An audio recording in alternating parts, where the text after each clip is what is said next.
So we're here in Tuco's on Abbey Street, your own restaurant. You opened here in 2015? Yeah, 2015, so we're here just over 4 years. Wow, okay. So bring me back to that kind of process of, because you were a marketing person, Yeah. that was, your bread and butter. Yeah. And then bring me through that process of opening up a Mexican restaurant. Yeah, I suppose the first confession I need to make is I'm not a chef. Okay, yeah. So I'm on a chef chat channel, but Yeah. my background is not food. So I worked for a large multinational for about 8 years. Okay. In various marketing roles. Spent a bit of time in the States, worked a lot with people who were working in the States and could see the whole kind of Mexican thing explode over there, maybe 8 or 9 years ago. And that was one of the great things about working for a multinational, is that you got kind of global data on sort of the big food service categories and what was growing, what was declining. Yeah. And you could see like Italian was huge, Mediterranean was huge, Mexican was like small, but it was like triple digit growth year on year. Okay. So you could see that was kind of the big ticket item. Yeah, right. And plus I loved Mexican food. Okay. And that's another important point, is like there's no point in just chasing a restaurant concept just because it's grown. Like you have to be passionately invested in it. Yeah. And we see that in Galway. We see the most successful restaurants are run by people who are passionate about the product. I would look at quite a few restaurants, successful places, are doing really, really well, and the people that own it are from a marketing background. You know what I mean? Yeah. I wonder nearly, is that would that be is that a big part of the restaurant? How big a part is that? I think so. I mean, people often say to me, "Oh, you gave up a successful career in marketing to work in a restaurant." Yeah. My answer to that is, I still work in marketing. Right. Okay. I work in marketing every day because like marketing is all about understanding your customer, understanding the market, and making business decisions based on that information. Yeah. I think the mistake a lot of restaurants make is that they probably start the other way around. They start from an operation standpoint. Yeah. And they're looking at it from, how can I make money out of this? How do I staff this? Yeah. All those kind of, I guess, nuts and bolts. Okay. Whereas I think as a marketeer, you start first and foremost with the customer. Yeah, right. Okay. And you work from there. Yeah. And I think if you get that piece right, everything else can be worked out. Like, so say you would have looked at the States and New York and you would have seen a growth of Mexican or whatever it may be. But do you think that something can do very, very well in New York, but just might not work in Galway? You know what I mean? Is that an important thing Absolutely. to look at? And that was something that I learned as well, because everything has to be adapted for your local market. And when I opened here first, I would have taken, I guess, the classic, authentic Mexican taqueria that you would see in New York, or indeed in Mexico, and I tried to put it into Galway, and it needed to be refined. And I think again that was probably one of the biggest mistakes that I made in the early days, is that I came from a corporate culture where you were kind of like penalized for making mistakes.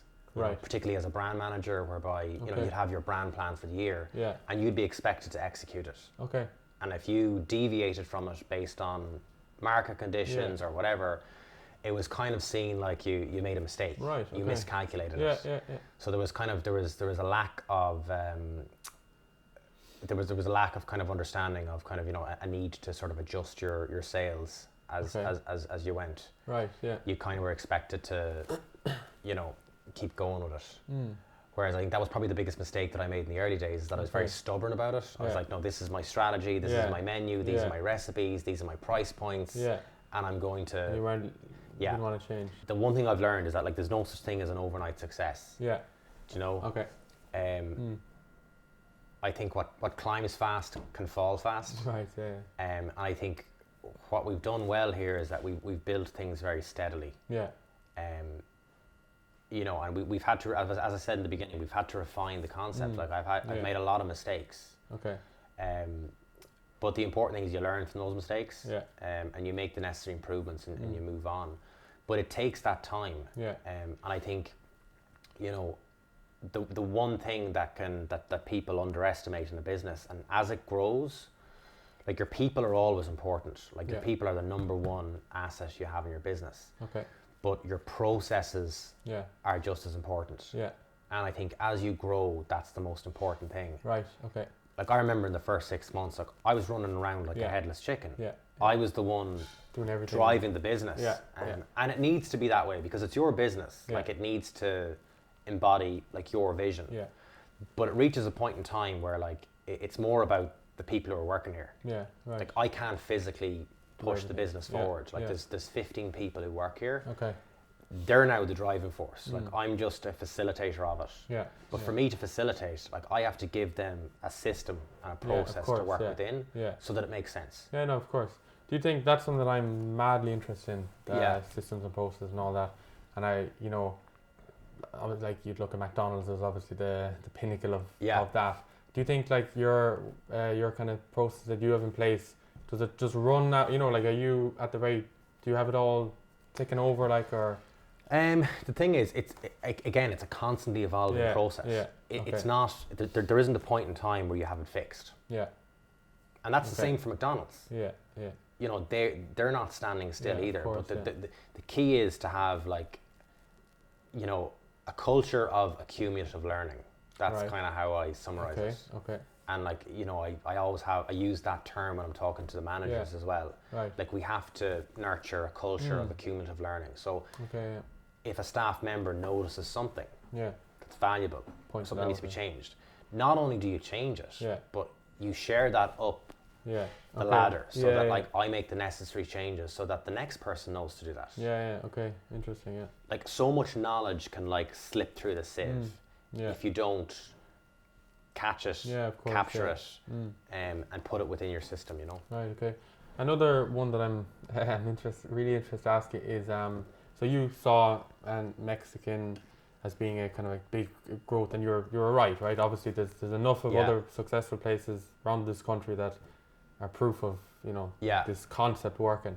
But I wonder does it have a deadline? You know what I mean? Like will it run its course?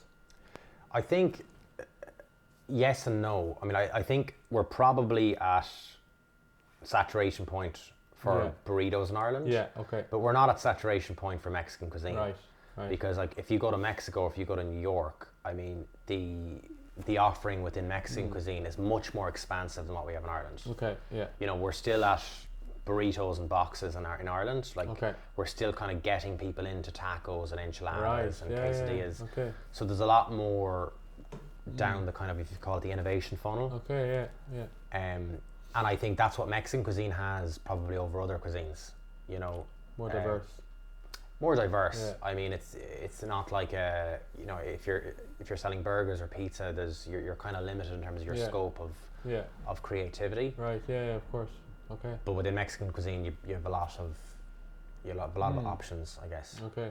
Cool. So you opened up Tuco's in Sligo. Yeah. I'm interested in that. So Sligo is what 80 odd miles from here. Yeah. How is it? Is that a difficulty managing two places so far apart, or how do you do it? Yeah. I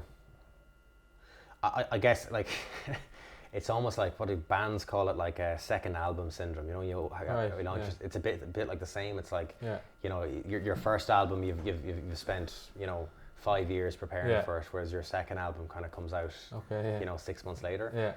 Yeah.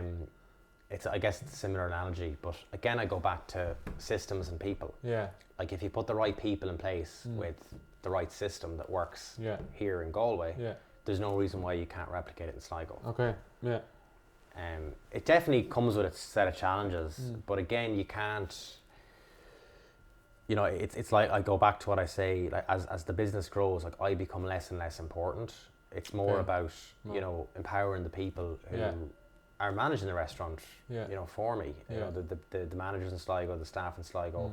Like you have to empower them to make decisions because you're not physically there to do it. Yeah. Is there any difference between Tuco's Galway, Tuco's Sligo? No. Nothing. No, it's the same. So do you think like the exact because that's obviously something that's when you talk about process and systems and all that's very important, right? That McDonald's, if you go to Hong Kong or Galway, it's the exact same. Do you think it's the exact same? There must be some little change, It's funny. Some people like friends of mine have eaten there and they claim that like it tastes slightly different. Yeah. Maybe it's like the water. I don't know. Yeah. But no, it's exactly the same. Like same recipes, same systems. Right. And would you? I'm really interested in just how you manage that. You know what I mean? How you manage two of them so far apart. Like, how do you do it? Like, do you travel up there, spend a certain amount of time I spend a couple of days a week maybe. Okay. I mean, in the early for the first 6 months, I felt like I was going to have to move to Sligo. Oh, you were based there now. Yeah, I was pretty much based there. Okay. But as time has gone on and it's become more established, and you know we've got a good manager in place, good systems in place. I've kind of gradually been able to step away from it. You know. Right. So you were saying that when you opened first, you were doing everything and you were working so hard. Well, what's your lifestyle now? Do you work just as hard now as you did, or? I work differently now. Yeah. Like now, I try to. I mean, I don't micromanage as much. Okay. I mean, the staff would probably tell you that, like, I mean, of the 15 of them, I probably only deal very directly, maybe with 2 or 3 of them. Oh, really? Okay. And I think that's better because what it means is that the managers here and Sligo, they're kind of more empowered to be more sort of hands-on. That makes sense, yeah, of course. Whereas my job, I think, again, it's systemizing. Yeah, okay. Like I'll take feedback from them and, I'll see how we can kind of refine things and improve things. But it's important as well that I step away from that stuff because, if you're constantly in the detail, you don't see the wood from the trees. Like you need to, I think as a sort of an owner or a founder, whatever you want to call it, you constantly have to have your eye on how this evolves. Like back to my point about the longevity. Like no one else is going to think of that. Yeah, of course. Yeah. That's your responsibility. Of course. Yeah. Innovation. Yeah. How you evolve your concept, like that's all on you. Of course, yeah. It's about like working on the business, not in the business, right? Exactly. Yeah. Okay. I'll finish up with this one, Aonghus. But one thing that I hear is the kind of biggest reason why restaurants fail, or one of the kind of founding reasons, is cash flow. Yeah. And just not being able to manage your cash. That was a lesson I learned very early on. So like. And I came from a commerce degree, and I remember like my weakest subject was always accounting. Okay. And that's because it's very difficult to learn accounting from a PowerPoint presentation or from a book. Okay. I think to learn accounting, you need to actually physically run a business, and you very quickly understand accounting. Okay, because it's your money. Well, one of the biggest challenges like commerce students have is like understanding the difference between cash flow and profit. And it is a very difficult concept to understand because you're like, well, if that's money's in my account, is that profit? No, it's not. You only know how much profit you have like at the end of the year. And I think that's why businesses run out of cash, is because like they're looking at their padded bank account and they think they're minted. And then they have a VAT return and then it's emptied out. And like, oh, crap, I don't have enough money to pay my staff. Jeez. So that's something you have to learn fast. And even like as you scale up as well, like I remember when we opened in Sligo, you're kind of, you've got like two beasts to deal with, like, and it's the numbers get bigger. Okay. But your costs get bigger as well. So you need to be kind of conscious of that. Is there such like the old Irish adage of you're spreading yourself too thin? And you probably heard that at some point.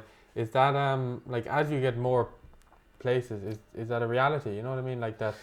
Well, yeah. I mean, that's why when you asked me about like expansion, that's why I kind of said like, if I was to expand, there's a number of different options I'd consider. Like one is franchising, the other is like someone who would want to take an equity stake in the business. That would be the only way I'd expand because you need another set of hands. It's not. Even with the best systems in the world and processes, you still need like bodies on the ground to kind of check things.